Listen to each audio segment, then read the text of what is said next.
অবশ্যই x to the পাওয়ার 0 মানে 1, এটা x মানে সেখানে x থাক, y থাক, p থাক, 5 থাক, 10 থাক, 100 থাক, যে কোনো সংখ্যার পাওয়ারে যদি 0 হয় সেটাকে আমরা সবসময় 1 ক্যালকুলেট করি। কনসেপ্ট তো এইভাবে বোঝ।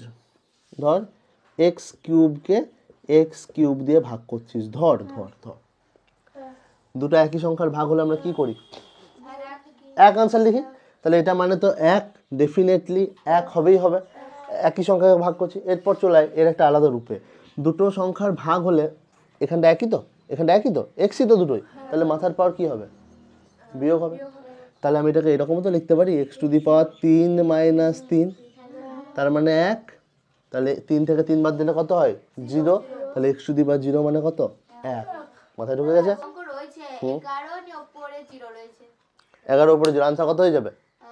আনসার কত? 1।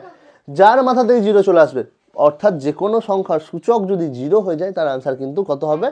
1 হবে। মাইনাস এক্স টু দি পাওয়ার 0, এটার আনসার কত হবে?